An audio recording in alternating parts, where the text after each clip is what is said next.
हाल एक महत्वपूर्ण खबर वडोदरा में 14 मासूमों मौत दुर्घटना 3 तारणहार अहींया सामे आव्या। एक रीते कहीए तो देवदूत समान साबित थया होय ए प्रकारना 3 लोको पण छे। प्लास्टिकनुं काम करता मानसिंह बन्या रियल हीरो। दुर्घटनानी जाण थता ऊंची रेलिंग कूद्या हता मानसिंह। रस्ता पर आवता वाहनो उभा राखीने मदद मांगी। 3 થી 4 मासूम बाळकोने मानसिंहे बहार काढ्या। कसूरवार सामे कड़क कार्यवाही थाय तेवी पण તેમણે मागणी करी।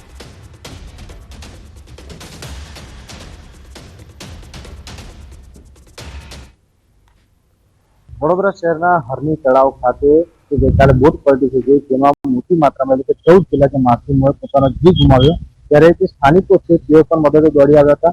એ પૈકી એક માનસિંહભાઈ જે છે તે આપણી સાથે છે। માનસિંહભાઈ જે છે તેમને પોતાના જીવના જોખમે જીવન રક્ષક બનવાનો પ્રયાસ કર્યો હતો ત્યારે તેમની સાથે વાત કરીશું। માનસિંહભાઈ શું કહેશો, આ ઘટના કેવી રીતે બની ને તમે તમારી નજરે શું જોયું? મારા નજરમાં એવું થયું કે સર મારે આવવાનું થયું અને મને ફોન આવ્યો મારા છોકરાને કે પપ્પા બોટ પર ઊંધી પડી જાય। મેં કઈ જગ્યાએ? આપણી સામે। तो हूँ आयो એટલે હું જોયું કે ભાઈ આ બોટ અંદર ઊંધી પડી જાય તો બધા ખેંચાખેંચ કરતા હતા તો મેં બોટ જોઈ અને મેં દોડા તૂટી જતા હતા તો મેં કીધું ચાલો મન પડવા દે અંદર। એટલે હું જેવો કપડા પહેરેલો એવું અંદર કૂદી પડ્યો અને 2 બાળકો 3 બાળકો મેં કાઢ્યા। પછી એમાં જે નીચે હતો અંદર બોટ અંદર નીચે દબાયેલા હતા એટલે મેં કીધું ક્રેન વાળાને ફટાફટ બોલાવો અને ક્રેન મેં ઊંધી પાડીને બોટ ખેંચી લો। બોટમાં કદાચ હોય તો પછી બોટ ખેંચી તો એક જ બાળક અંદર નીકળ્યું અને એ નીકળ્યા પછી એમાં નીચેથી 3 બાળક બીજા કાઢ્યા। હા, ટોટલ 6 બાળક મેં કાઢ્યા સામે। कोई बे जेकेट पहला कोई बालक नता। हाँ, बधा एवा ज काढ्या आपड़ा जे शर्ट पहला एवा ज बालक हता बधा। कोई जेकेट पहला कोई बालक नतुं। भूतकाळनी વાત કરીએ તો હરની તળાવમાં આ તો ઘટના જે બની બહુ દુઃખદ બની।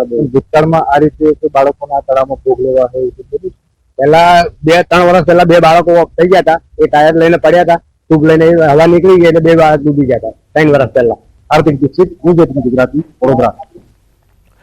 વડોદરામાં હરણી લેક ઝોન દુર્ઘટનામાં કેટલાય માસૂમ બાળકોના મૃત્યુ નિપજ્યા ત્યારે માસૂમ બાળકોના માતા પિતાની આંખોમાંથી આંસુ સુકાઈ નથી રહ્યા। આ સમગ્ર ઘટના અંગે અમારા સંવાદદાતાએ ફાયર ઓફિસર સાથે વાતચીત કરી। જાબાજ ફાયર ઓફિસર અમિત ચૌધરીએ ભીની આંખે ન્યૂઝ 18 સમક્ષ આખી ઘટના વર્ણવી। તળાવમાં તરફડિયા મારતા બાળકોને જોઈ ફાયર ઓફિસર દ્રવી ઉઠ્યા। ફરજ દરમિયાન અનેક દુર્ઘટનાઓમાં કામગીરી કરી પરંતુ ગઈકાલની ઘટના જીવનમાં ક્યારેય નહીં ભૂલી શકું।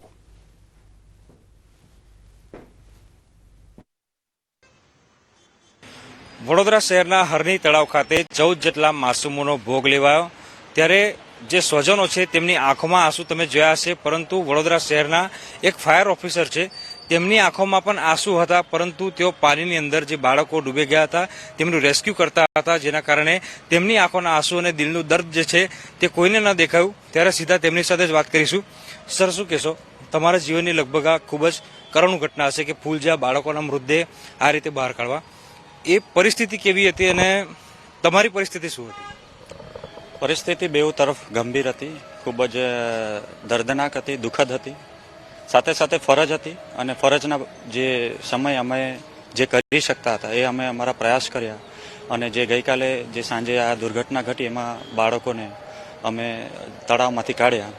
વડોદરા ફાયર ઇમરજન્સી બોટ ઊંધી હતી અને બોટને સીધી કરવી જરૂરી હતી કારણ કે અંદર બાળકો છે, એટલે મેં અંદર તળાવમાં જમ્પ લગાવ્યો અને અમારા તરફથી જે બળ પૂરું પાડવું જોઈએ એ પ્રમાણે રસ્સાઓથી બોટને ખેંચી સાથે સાથે બોટને સીધા કરવાના પ્રયત્ન કર્યા। બોટની અંદર જઈને જેટલા બાળકોને અમે રેસ્ક્યુ કરી શકીએ માટેના પ્રયાસ હતા, પરંતુ કિચડ વધારે હતું, 2-2 ફૂટ કિચડ હતું, એટલે એના કારણે બોટ સીધી કરવામાં થોડી દિક્કતો આવી। પરંતુ અમે બોટને જેવી સીધી કરી કે તુરંત જ એક બાળક બેબી હાથમાં આવ્યું, બેગ સાથે, સ્કૂલના બેગ સાથે। એક દર્દનાક, દુઃખદ અને સાથે સાથે જે જગ્યા પર જ્યાં બાળક બોટ સીધી કરી ત્યાંથી બીજા 3 બાળકો અંદર કિચડમાંથી કાઢ્યા। તો આ રીતે આ બોટ સીધી કર્યા। બોટ સીધી કરતા પહેલા 5 બાળકો અમે રેસ્ક્યુ તો કરી લીધા હતા, કરીને ટોટલ 8 થી 9 બાળકો અમે હોસ્પિટલ મોકલ્યા હતા। સર, જ્યારે આ રીતની પ્રવૃત્તિ કરવાની હોય ત્યારે તેના ધારાધોરણો શું હોય છે સેફટી પર્પઝને લઈને, એવું કોઈ આઈડિયા?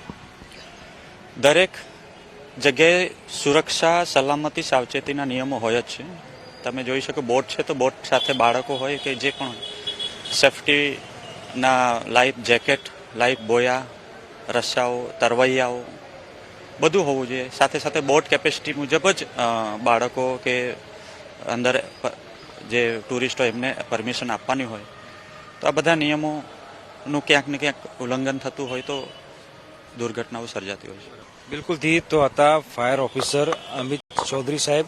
ખાસ કરીને વાત કરીએ તો તેમનું કામ જ આમ તો લોકોના જીવ બચાવવાનો હોય છે, પરંતુ ગઈકાલે વડોદરા શહેરમાં જે ઘટના બની તે તેમનું પોતાનું કાળજું છે જે કંપાવી દે તેવા પ્રકારની ઘટના હતી. કારણ કે તેમને જ્યારે કોલ મળ્યો ત્યારે તેઓ ઘટના સ્થળ પર આવ્યા હતા, પરંતુ તેમને સપને પણ વિચાર નહીં કર્યો હોય કે માસૂમ ફૂલ જેવા જે બાળકો છે તેમના મૃતદેહ જે છે તેમને બહાર કાઢવાનો વારો આવશે. ત્યારે જે મોટા માત્રામાં જે બાળકો છે તેમના જીવ તો તેમને બચાવ્યા છે, પરંતુ જે 14 લોકો છે કે જેમનો જીવ તેઓ ન બચાવી શક્યા તેનો અફસોસ તેઓ ભીની આંખે વ્યક્ત કરી રહ્યા છે. હાર્દિક દીક્ષિત, ન્યૂઝ 18 ગુજરાતી, વડોદરા.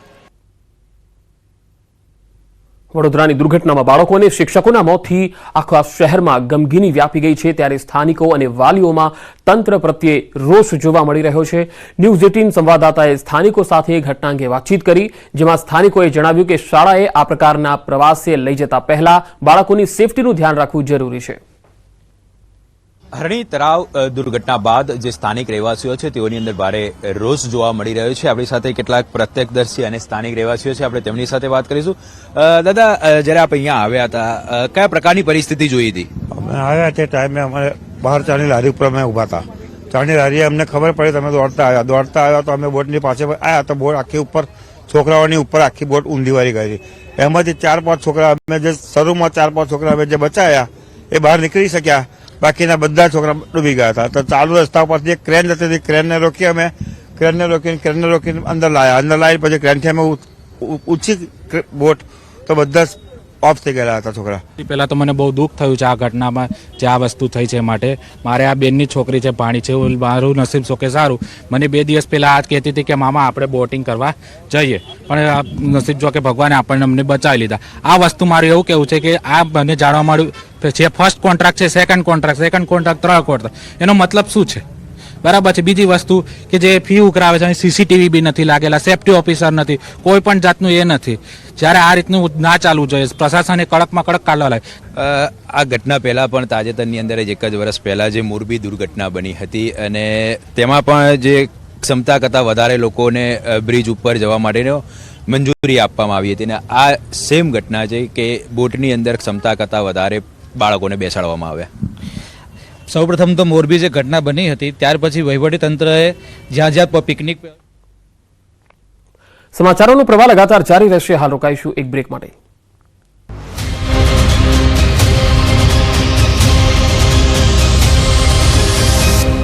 તેને કાપડી બોલેરો વાન જપ્ત કરી 13 જાન્યુઆરીએ માર્કેટ યાર્ડમાંથી ચોરી કરાયેલ 3,50,000નો મુદ્દામાલ જપ્ત કર્યો. અમદાવાદમાં તેલના ગોડાઉનમાં વિકરાળ આગ લાગી. માધુપુરા દરવાજા પોલીસ ચોકી પાસે બની આ ઘટના. 3 દુકાનો આગની ઝપેટમાં આવી. લોડિંગ ટેમ્પો બળીને ખાખ થયો. ફાયર વિભાગે આગ પર કાબુ મેળવવા જહેમત ઉઠાવી. જૂનાગઢમાં રખડતા